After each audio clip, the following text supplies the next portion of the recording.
HTML के इस video में इस कॉम्प्लिकेटेड टेबल को हम सीखेंगे। ये टेबल देखने में आपको जितना कॉम्प्लिकेटेड लग रहा है, एक्चुअल में ये इतना कॉम्प्लिकेटेड है नहीं। इस वीडियो में हम रो स्पन और कॉल स्पन दोनों को एक साथ यूज करने वाले हैं। तो चलिए सीखते हैं कि इस तरह का टेबल कैसे बनेगा HTML में। तो सबसे पहले हम यहाँ पर table border equal to 1, width equal to 50% and height is equal to 50%। Then यहाँ पे हम टेबल को क्लोज करेंगे। तो सिंपली पहले आपको क्या करना है, इस इतने फॉर्मेट को आपको टाइप कर लेना है। उसके बाद टेबल के बीच में अब यहाँ पे कितनी रो हैं, 1 2 3 4 एंड 5। तो टोटल रो की जो काउंटिंग है 5 है। तो यहाँ पे जो TR बनेंगे वो 5 बनेंगे। मतलब आप इस तरीके से जो टेबल रो लेंगे वो होंगे 5। तो 1 2 3 4 एंड 5। अब बारी आती है पहली रो की। ये आपकी फर्स्ट रो है यानी TR।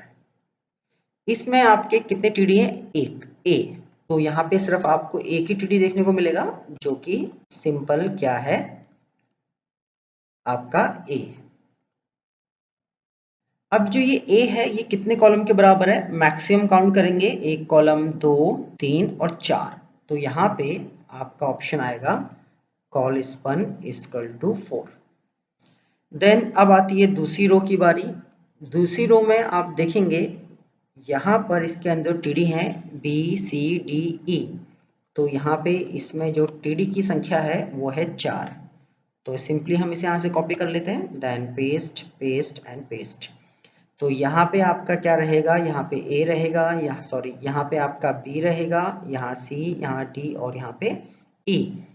ये चारों बहुत सिंपल हैं, तो ये सिंपल तरीके से ही लिखे जाएंगे। अब थर्ड रो की बारी आती है। थर्ड रो में आपका F और G है।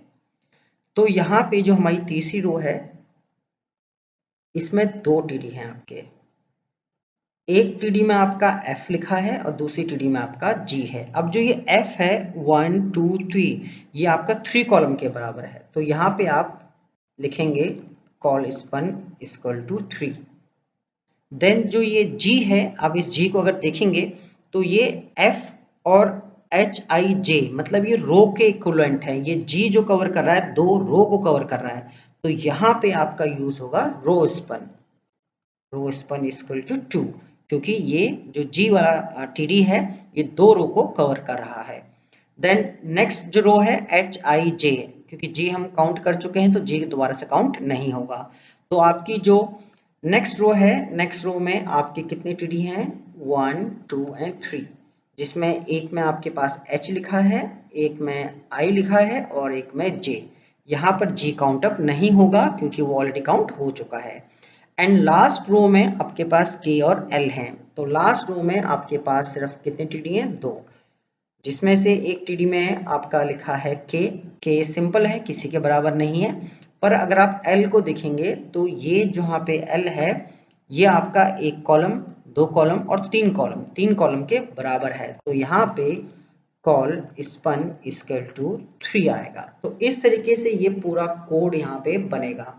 अब हम इसको सिंपली सेव कर लेते हैं और इसको हम डेस्कटॉप पे सेव कर लेते हैं table.html एंड इसको सेव कर लेते हैं। अब इस फाइल को चेक कर लेते हैं क्या ये फाइल वैसी है जैसी हमारे डिजाइन में बनी हुई है। तो यहाँ पर हम क्या करते हैं, इस फाइल को ओपन करते हैं।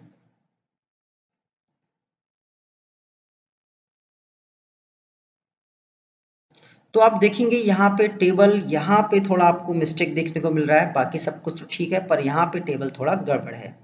तो इसको चेक करने के लिए अपने कोड को चेक करेंगे एंड यहाँ पर हम चेक करेंगे कॉल स्पन।